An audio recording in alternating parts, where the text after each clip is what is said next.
we're going to start now. This is Brian. He's still laughing, so because I have the Jack. Start over. Do, re, mi, fa, sol, la, ti. I'm putting that at the beginning of the episode.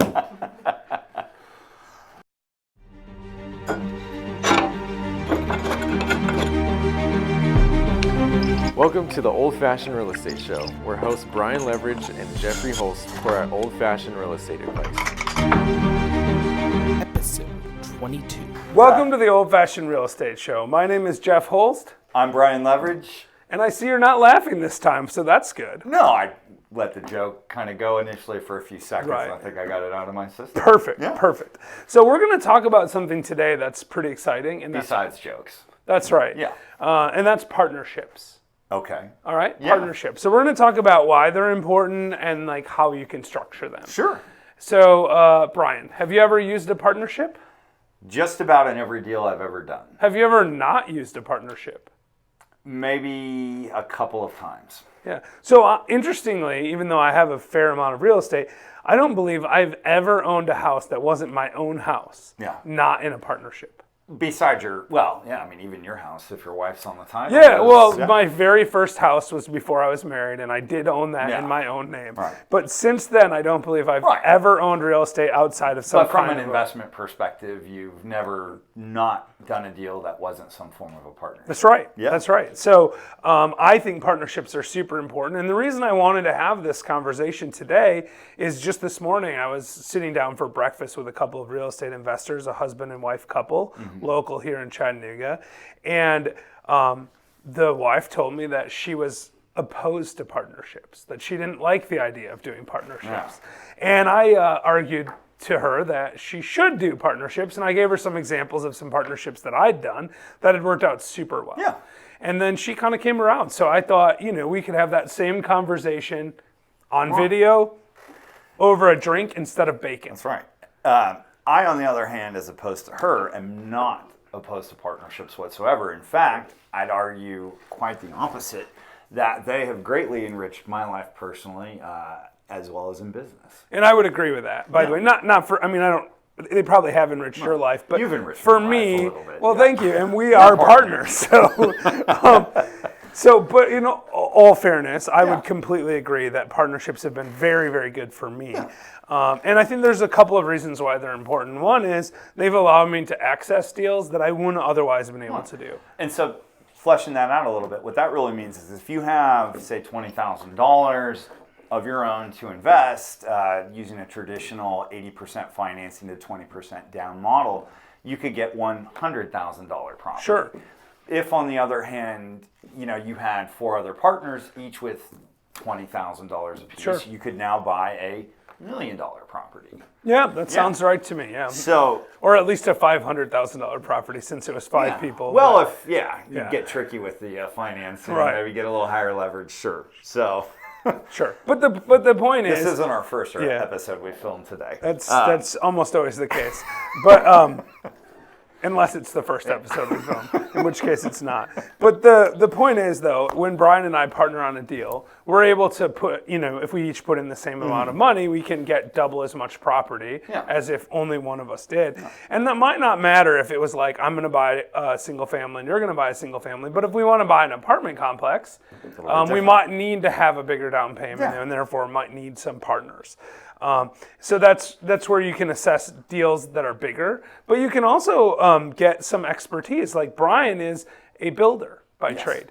If I wanted to start a development of single family houses, I wouldn't be competent to do that on my own. Like I know for sure that if I said to you as a listener or as a viewer of the show that you should partner with me to buy a property and then develop it into a development of single family homes, that it would be a really bad idea unless this guy was involved, right? So the partnership aspect that Brian would bring in that deal would be his personal expertise. Yeah, each partner brings their own area of expertise and wealth of knowledge to a particular situation, and that usually makes those partnerships better. Right, and I would agree. And I'm an attorney, and again, I'm not offering any legal advice here, but there have been many times where I've partnered with people that are more of a hands-on partner, someone who's doing things like, construction related stuff. And I'm not saying like building, but I'm saying like they're more of a rehab partner. Maybe we're going to flip a house. They're going to go in and paint and put in tile and whatever else that they're going to do. And I'm going to take care of the financing and the legal side of it. And between the two of us, we're going to have a much better result than we would have if either one of us did it on our own. Which piggybacks right into what we were going to say next, is that expertise amongst different partners often leads to better returns than you can get by yourself. Right, because if Brian's really good at developing property, he can save me money when I'm trying to develop property, and therefore we both come out further ahead. And maybe I can help him with some of the legal issues that are involved with, subdividing property, and therefore get a better return than what he would have got on his own. Yeah, exactly. And of course that applies to also getting into bigger deals, right? So you can get a better return by getting into an apartment complex versus a single family house potentially. Exactly. And so that's another area where partners can really And then help. some of it, which we're obviously going to get into a little more detail here in the next couple minutes, is your returns as a partner in these, if you're maybe the organizing partner, depending on the structure. And again, we're not offering legal advice here. Is you have the capacity to potentially generate infinite returns for yourself. Right. For example, if Brian put up all the money and I did all the legal work, I might get 10, 20, 30% of a deal, and what would ultimately happen is my return on investment would be infinite because I didn't put any money in. In which case, I'd probably just pay him for his work. Which you wouldn't be able to do because I don't practice law. But if I were to practice law, he probably would actually just hire me, or more likely he'd hire someone cheaper than me to do the same work. But the point is, it is potential to structure a partnership where one partner puts in all the money and another partner gets a chunk of the deal without putting in money. And so that's where we get now into structure, which is, the idea of a partnership is great, but it's, the devil's in the details, as they say, right? And there's some things you need to think about even before you structure it, right? Like you want to make sure that you're clearly defining what your structure is, that you're clearly defining the responsibilities of your partner, that you're following whatever the applicable law is of in your jurisdiction and potentially in the country, and also that it's a good deal for everyone, because a partnership won't work unless it works for everyone. I think the important thing is, while there are, any multitude of ways with which to structure any particular partnership, the important thing is to put it in writing so that each partner's role and responsibility is clearly defined, the expectations are clear, etc. And so when you go in and coming out, there's no ambiguity or anything else. Right, and both of us, as little as possible. Well, and both of us have had partnerships that have worked out very well, but I believe that both of us have also had partnerships that didn't work out as well. Yeah. Right. So if you are clear in defining roles and expectations on the front side, you can significantly reduce the chance that you have a bad partnership. And that's the risk of a partnership, is that you partner with someone who doesn't pull their own weight. Yeah. So, one type of structure, most common one is sort of a 50-50 or a joint venture. And, you can have one partner put up the money, for instance, and you can be the sort of the manager of the project that finds the deal, manages. Or you could literally each just put in half the money. Brian and I could go buy a duplex together. We each put in half the money. Right. And we hire a property manager. In our scenario, it would probably be you because you have a property management company. But we hire a property manager and we both split the money 50-50. That's sort of the classic partnership. That's what most people, I think about when they think about partners. But there really are many different ways you can do it. One simple thing you could do would be, I could put up 25% of the money, you could put up 75% of the money, and then we could still split the responsibilities exactly the same, but I might only get 25% of the return and you get 75% of the return. At the end of the day, because it's a partnership, it's really what it boils down to is what each party to the transaction is comfortable with, right? So you might have your own ideas about what's acceptable to you, but that other person may be a little more conservative potentially on what kind of risks they're willing to take, and that, you just have to account for that, but it has to be accounted for on the front end before you actually buy the property. That's where expectations are super important. Another way that you could structure a partnership would be through some form of a limited partnership. Now this gets a little bit tricky and I don't want to get too far into the weeds, but if you have a passive investor in a limited partnership, that's someone who's role is really just to put money in typically. You have to be really careful that you're not running afoul of some SEC rules, Securities and Exchange Commission rules, that you're not selling a security, right? Because if I put together a deal and I'm the one running the deal and I say to Brian, why don't you put in 50,000, and then I say to our cameraman, hey, Cameron, why don't you put in 50,000, and then we're going to use your $100,000, and I'm going to go run this deal. Then potentially what I've sold you is not real estate, but a security, like a stock.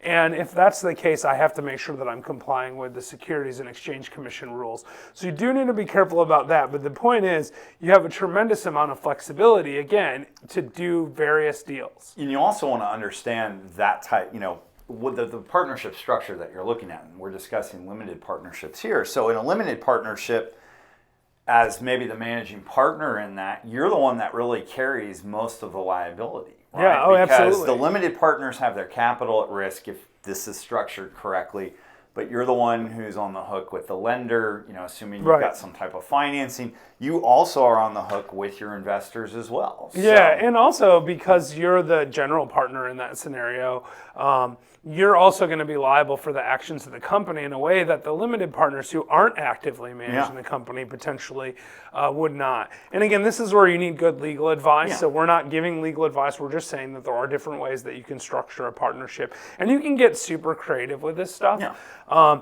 And this is kind of circling back to those like infinite returns that we were talking about earlier on. You could potentially have one partner that puts in all the money. I might say to Brian, let's partner on this deal. I found the deal, you put in all the money, and if the deal's good enough, you might say, yeah, you know what, we will split that deal. And the deal might be, you put in 100,000, we're going to run it for a few years, sell it, you're going to get the first 100,000 back, and we're going to split up everything after that. But the point is, you could do it however you want. Brian and I have done lots of deals this way, where we've gotten other partners to put in the majority or all of the money. And I think that that's something that, it's not, it's all about your track record at that point, because the person putting up the money has to be a good deal for them too, right? Yeah. Brian's not going to put his $100,000 into my deal if he thinks that the deal is only worth $80,000, because he's not going to feel secure about the deal. But if he thinks I've got a property under contract that's worth $200,000, he's going to feel pretty secure about putting $100,000 into that deal. Well, and that's the great thing about partnerships is they take advantage of different synergies. right. Some people have time. Maybe your sponsor or the person putting the deal together, and other people have money but no time to invest in stuff. So you're kind of solving a problem there, right? They want a better return on their capital than maybe they could find otherwise on their own. You're potentially offering them a solution, but because you may not have enough of the money on your own to get into a particular deal, but combining forces, everybody wins. Right. So I think that the main point of this whole video really is that not every deal requires a partnership, but many deals you can't get into unless you're willing to take a partner. And by taking a partner in on a deal, you can make it a better return for both of you. Right. Because you can structure it in a way that benefits the partnership as a Well, whole. and not to put too fine a point on the whole exercise here, but would you rather have 5% of one deal or 0% of something? I'd rather get 5% 100 times than, or hold 5% out. one time for that matter, right? Recently we invested in another person, not Brian and I, but my other partner, or one of my other partners and I invested in a deal that someone else put the deal together, and we ended up with just over 1% of the deal. And, I'd say, well, why would you want 1%? But, well, hey, 1% of a deal, that's going to, double our value in He a gets few to say he years. owns $106 now. 107 or actually, something to yeah, that effect, 107. But yeah. what he won't follow it with a qualifier of it's 1% of 100. Right. Well, this is the first time I've ever acted as a limited partner, but I think there's something refreshing. As a limited partner, you get, cash flow and potential equity gains, tax advantages of being in a bigger deal, and you get to do it without having to manage that deal at all and without taking as much liability. And so now I've kind of gone full circle. Like, I've put together deals where people have come in like that, and now I've gone into someone else's deal. And it helps me to understand what our investors are looking for, because I'm now acting in the same role that they are. And I think that's really good for me as an individual and for everyone. So hopefully today we've outlined for you all of the advantages to being in We some probably form missed of something in partnership. fairness. I mean, there's maybe. probably more advantages. There are more, certainly. Yeah. We only have a limited time to do these things, and we've been drinking. But Well, not that much. Yeah. Because even though we are on our third episode, you've only drank like 2 sips of your right, drink. I'm a lightweight these days. Yeah. So yeah. I've but- almost finished a whole drink in 3 episodes. So The important takeaway here is you have a lot more flexibility and opportunity, as we've touched on, and we hope that this information will be valuable to you and help you get into more deals than you otherwise would. Anything else you want to add? no, just we appreciate your support. Please share our show with all of your friends and family, and also make sure you're subscribing and liking the shows. Give us a little thumbs up, subscribe. Check out our website, oldfashionedrealestate.com. Check us out on Facebook, facebook.com/oldfashionedrealestate, and anywhere else that you find the Old Fashioned Real Estate brand. And of course, if you haven't already gotten it, you should go on our website and buy like 100 of these shirts. Because what you might not know about this show is we actually spend money on the show. And we don't get any money back. So if you buy a shirt, we'll make a couple of bucks, Yeah. and it will pay for like 1/100th of a show. And It'll then buy we'll us be- our next old fashioned. That's right. It will Yeah. buy us our next old fashioned. And with that, we appreciate your time. Cheers. Cheers.